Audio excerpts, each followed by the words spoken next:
Imagine you're sitting at your desk. It's late, maybe like 8 or 9 at night, and you've just pulled off a brilliant legal maneuver. Oh, we've all been there. Exhausted, but, feeling pretty victorious. Exactly. I mean, you know the law inside out. You've recently won incredibly complex matters, you've advised on high-stakes transactions, and you've navigated your clients away from these massive regulatory cliffs. Right. You are technically excellent. And let's be real, you know it. You do.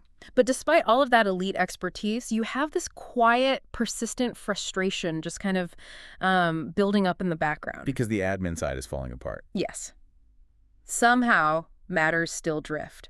Budgets mysteriously overshoot by like 30 or 40%. Yeah. Your clients feel totally out of the loop. They're constantly calling for progress updates. Constantly. And your team is just operating in this reactive frenzy when things should be completely under control. So you sit there and wonder, why does this keep happening?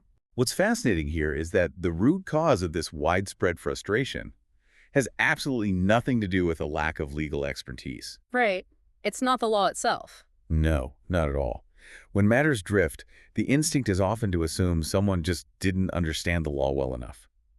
But, you don't need to read more case law to fix an overblown budget. That is such a good point. The central problem highlighted in our sources today is the absence of a structured system for delivering the legal work itself. The delivery is the bottleneck. Exactly. If you think about your own daily professional life, consider how much of your stress and how much of your team's burnout comes from the actual intellectual practice of law versus the chaotic, disorganized administration of the work. I'd bet for the vast majority of practitioners, the burnout comes almost entirely from the admin side. Oh, absolutely. It's the latter, every time. Well, today's deep dive into our source material explores the exact solution to that administrative chaos. We are looking at a really comprehensive guide on becoming a legal project manager, specifically in Africa. Yes, the IILPM certifications. Right. We're diving into the professional certification pathways established by the International Institute of Legal Project Management, or the IILPM. And how they're delivered through PocketAdvisor. Right, exactly. PocketAdvisor is actually the only accredited training provider on the continent.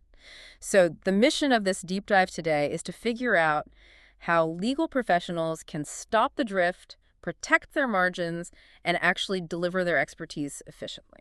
And to really understand the significance of this tailored solution, I think it helps to look at the historical friction between law and project management. It's been a rough history. It really has. The legal profession has known for a long time that it needs better operational structure. But, the tools available were just never designed for lawyers. Okay, let's unpack this. Because for years, trying to apply formal project management to a legal practice was like trying to use a sledgehammer for a scalpel's job. That is the perfect analogy, a sledgehammer. Right. If you wanted formal training in managing matters as projects, the sources highlight that you were stuck with these generic, heavily industrial alternatives. Like the PMP certification. Yeah, you were forced to look at something like a PMP, which is fantastic if you are, manufacturing automobiles. Or Prince 2, which is designed for massive government infrastructure programs, like building bridges. Exactly. And that is exactly where the disconnect happens. Because, well, if you are constructing a bridge, the river doesn't suddenly file a motion for summary judgment halfway through the build. No, it definitely doesn't. A construction framework relies on rigid predictability. Which law does not have. Not at all. It doesn't account for the nuances of, say, a sudden regulatory shift during a merger, or hostile opposing counsel deciding to bury your team in 50,000 discovery documents on a Friday afternoon. The classic Friday document dump. Exactly. Law is inherently fluid and adversarial. So when firms tried to force their attorneys to use these industrial methodologies, it just failed completely. It costs way too much money to implement, right? Yes, and employers ultimately abandoned it because the frameworks just didn't speak the language of legal practice. It felt like foreign red tape. Which meant the profession just reverted to its default state. For most of legal history, the gap between knowing the law and delivering the law efficiently was covered up by what the industry affectionately calls a heroic individual effort. Ah, yes, the heroic effort. We all know exactly what that looks like. Right. It's the junior associate pulling an all-nighter to fix a misaligned scoop of work, or the senior partner frantically rewriting a brief on a Sunday morning. All because the internal team was never actually aligned on what the client's commercial goal was in the first place. Exactly. And, it sounds noble, but it is an entirely unsustainable way to run a business. It really is. It relies on adrenaline and personal sacrifice rather than a repeatable, reliable process. Mm. And that is the unsustainable reality that the IILPM's global framework was built to disrupt. It's a total paradigm shift. It is.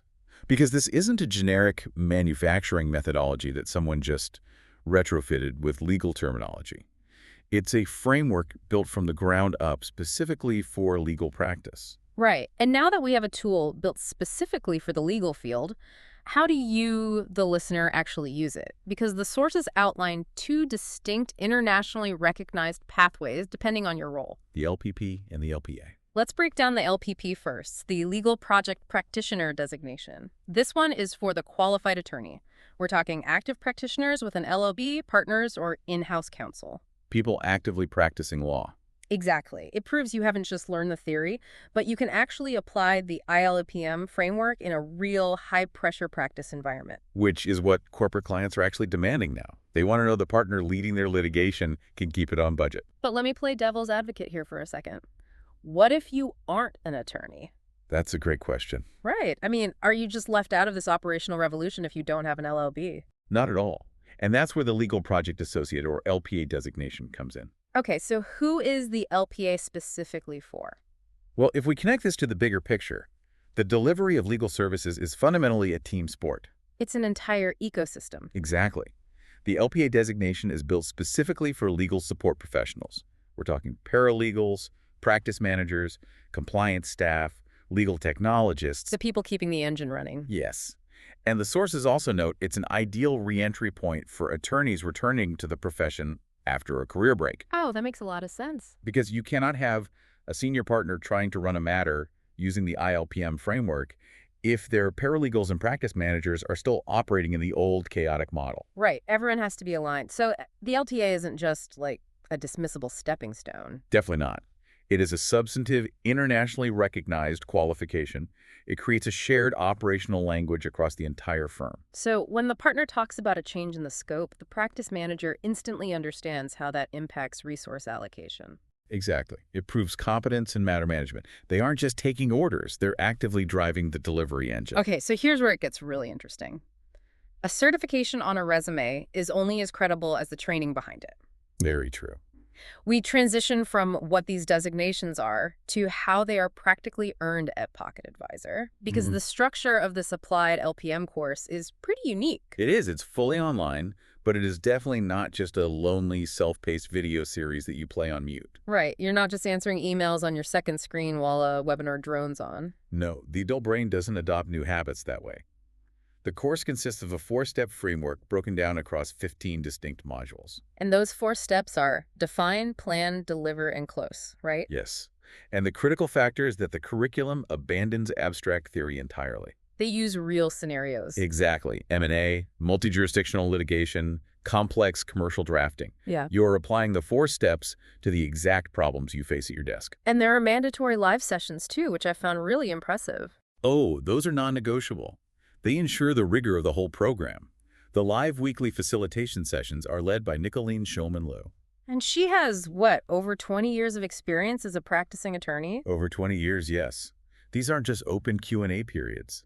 They are rigorous forums where participants dissect case studies together. They debate the gray areas. Like what to do when a client refuses to sign off on a scope change but demands the extra work anyway? Exactly. Or how to manage a junior associate who constantly blows past their allocated hours. That's where you develop practical judgment. There are also one-on-one sessions, right? To help participants implement these strategies into their own daily habits at their specific firms. Yes, highly customized support to tackle your firm's specific bottlenecks. Okay, but let me push back here, because there is a huge stigma around online certifications. For pay-to-play assumption. Yeah, exactly. So do I just pay the fee, watch the 15 modules, and automatically get a PDF certificate for my LinkedIn profile? Absolutely not. And the guide is highly emphatic about this. Certification is not automatic. There is zero rubber stamping here. So you actually have to prove you can do the work. Yes. To earn either the LPP or the LPA, you must submit assignments based on real or highly realistic legal matters. You have to actually build a scope statement and manage a budget. Right. The assessors have to see the evidence of your competence. And that barrier to entry is exactly why the credential actually carries weight in the international market. It signals to clients that you've been tested. But, rigorous training like that requires resources. Takes time and money. Exactly. So why should you, the listener, invest your finite time and money into this? The source material tackles these objections directly. Starting with time, which is usually the biggest hurdle for lawyers. Right. They say, I don't have time for a 15-module course. But the course is online and flexible.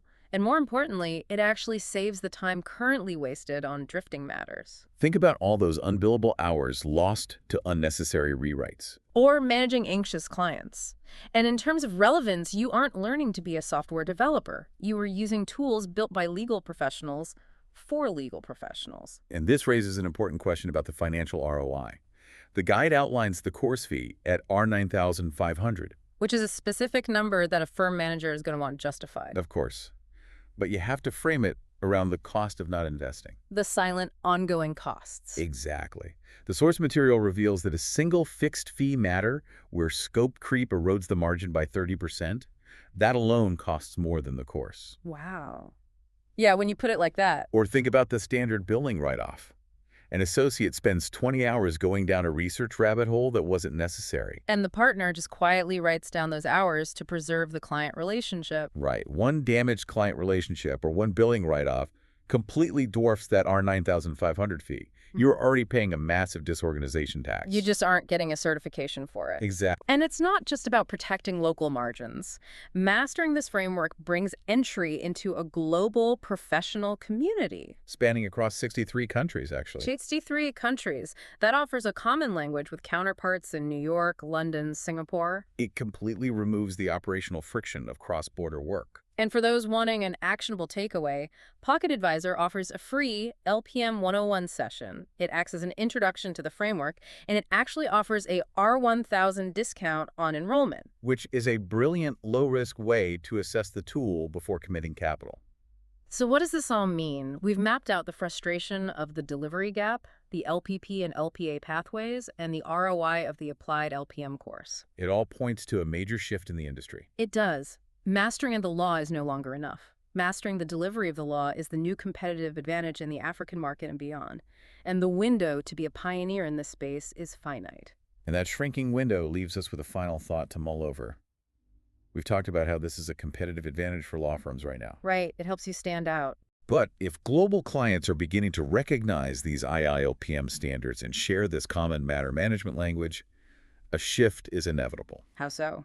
Well, think about it. How long will it be before LPM certification shifts from being a competitive advantage that you boast about to an absolute, non-negotiable baseline demand from the clients themselves? Wow. Like you won't even get invited to pitch unless you can prove you have this certification. Exactly. Before they even issue an instruction, they'll demand operational competence. That is a fascinating thing to consider. It changes the entire dynamic of the market. Well, thank you for joining this deep dive. We highly encourage you to apply this framework to your own daily practice. Evaluate your delivery models and stop the drift. It really is possible to systematically deliver excellence every single time. Couldn't have said it better. Thanks for listening, and we'll see you in the next deep dive.